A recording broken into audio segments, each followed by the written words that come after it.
Na última semana eu tive a oportunidade de assistir dois filmes no cinema, O Drama e Eles Vão Te Matar. Primeiramente quero falar sobre O Drama, escrito e dirigido por Christopher Borgli e estrelado por Zendaya e Robert Pattinson. O filme segue um casal se preparando para o dia de seu casamento, até que um deles conta um segredinho pro outro que acaba afetando o emocional dos dois e de todos ao seu redor. O que mais me chamou a atenção no filme foi a naturalidade dos diálogos presentes. Frequentemente me pego encolhendo na poltrona ao escutar certas sessões de diálogos em filmes que soam artificiais ou não naturais.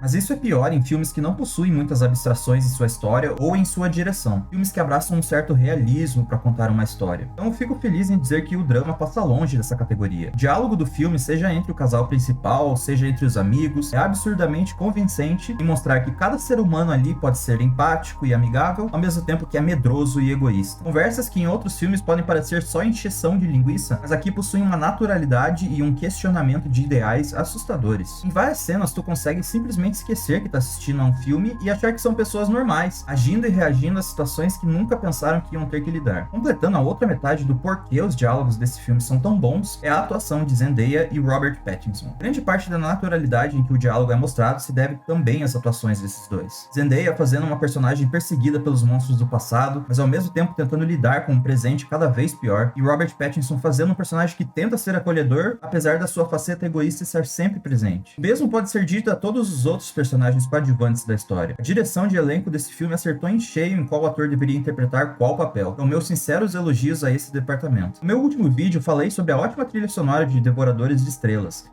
E quem imaginaria que eu adorei a trilha sonora desse filme também? Coincidentemente, é composta pelo mesmo compositor de Devoradores de Estrelas, Daniel Pemberton. Os momentos de tensão e ansiedade que esse filme inevitavelmente traz à audiência são muitas vezes acompanhados de uma melodia minimalista tocada em um piano, mas muito eficiente. Recentemente, o filme Uma Batalha Após a Outra utilizou uma estratégia muito parecida para elevar a tensão do filme, uma trilha sonora que acabou recebendo muitos elogios da audiência e por mim também, além dela ser indicada ao Oscar de 2026 por melhor trilha sonora. Eu quero falar um pouco sobre a história do filme, pessoal, então não tem como eu falar mais do que a sinopse sem ser considerado spoiler. Então, se não quer ouvir spoiler do filme, por favor, vá para essa parte do vídeo. Bom, o segredo da personagem da Zendaya foi de que ela quase cometeu um atentado a tiros no seu ensino médio. Logo antes do filme estrear, eu tinha visto um burburinho aqui e ali, esse filme tocaria nesse assunto. E eu não soube exatamente o que pensar. Seria um filme que utilizaria o tema de uma forma insensível só para ser edgy? Ou seria um filme que utilizaria o tema só para dar um sermão para uma audiência primariamente estadunidense? Fico feliz em informar que não foi nenhum e nem outro. O filme lida muito bem com um assunto tão delicado quanto esse, levantando perguntas honestamente importantes sobre o estado mental de alguém que considera esse tipo de ato, a cultura armamentista patética dos Estados Unidos, os papéis de gênero numa sociedade que acabam levando as pessoas a pensar que uma mulher não seria capaz de realizar tais atos, perguntas como o que você faria se a pessoa que você ama, confiando na sua empatia e entendimento, te dissesse algo horrível nesse nível. Também o fato de alguém pensar em fazer algo horrível, mas desistir depois. Tipo, por que você desistiu? Porque queria? Porque se sentiu mal? Ou porque outra coisa aconteceu e estragou seus planos? O filme trata esses assuntos da melhor forma possível, com seriedade, mas também com um pouco de comicidade. Depois que assisti o filme, eu vi uma youtuber falando que não gostou muito do filme justamente por esses momentos cômicos que rondeiam o filme e a controvérsia da história. Na visão dela, isso foi de mau gosto. Eu sinceramente não posso discordar mais. O casal da história começa a ter crises de ansiedade e paranoicas após esse segredo ser exposto, e se você já passou por algum tipo de crise psicológica, sabe muito bem que pensamentos intrusivos podem dominar a sua mente com uma rapidez e frequência absurda. O filme em certos momentos utiliza expressões ou cenas que remetem a armas para enfatizar que o personagem de Robert Pattinson não consegue tirar isso da cabeça. Eu achei cômico na primeira ou segunda vez, mas nas outras vezes eu já estava me identificando com o personagem por ver que essa repetição de pensamentos negativos e que só te machucam, que já ocorreu comigo, estava acontecendo com ele também. Então eu não sei se acredito que a intenção do diretor com essas cenas era exclusivamente cômica. Algo que não gostei muito foi com o desenvolvimento final do personagem da Zendaya. A gente foca mais no ponto de vista do personagem do Robert Pattinson no final. Como ele tá, como ele se sente e o que ele resolve fazer a respeito. E quando volta pro personagem da Zendaya, ela meio que tá bem?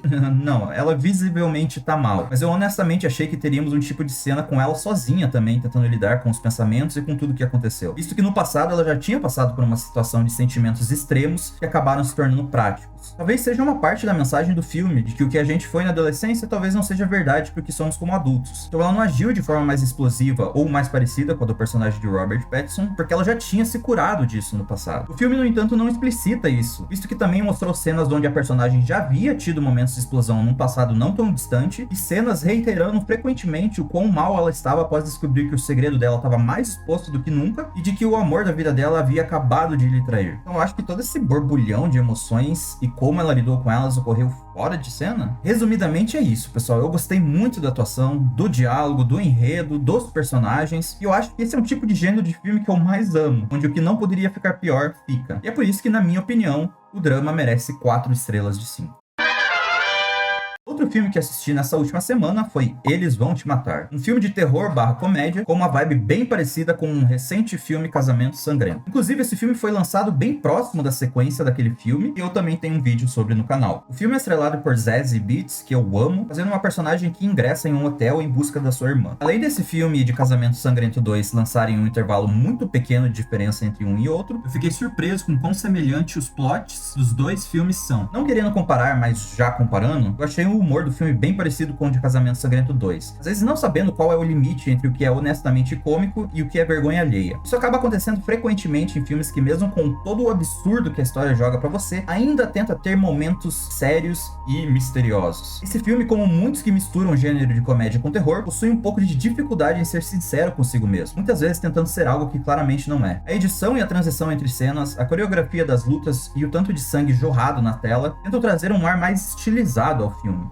o que o diferencia bem de um Casamento Sangrento, por exemplo. Mas eu não sei muito explicar o porquê que isso não funcionou tão bem pra mim. Aprecio muito o filme tentar algo diferente e ser mais do que uma cópia de outro filme, mas por algum motivo o tom do filme não combinou com essas escolhas criativas. Como eu disse, apesar dos absurdos, o filme tenta ser um pouco sério demais em alguns momentos, principalmente com a história da personagem principal e da sua irmã. Então, toda vez que algo mais abstrato ou estilizado aparece, eu tinha um sentimento meio estranho de que alguma coisa não estava combinando. Eu adorei como eles utilizaram os efeitos de sangue no filme, relembrando filmes antigos de samurais. Gostei também da inclusão da atriz Patricia Arquette no filme. Ela é sempre muito carismática de se assistir. Alguns efeitos práticos, como o personagem que tem a cabeça explodida e fica andando por aí com um cotoco no lugar, foram divertidos. A batalha final, que eu não vou mencionar contra quem é, pois eu não quero falar de spoilers, foi muito divertida. Eu realmente estava dando risada ao assistir, porque eu realmente não estava acreditando no que estava assistindo. No geral, o filme pra mim precisava muito mais ter a energia da luta final pra ser algo além de ok. Pra vocês terem uma noção, a luta final em si foi responsável pra eu aumentar a minha avaliação do filme. Eles Vão Te Matar?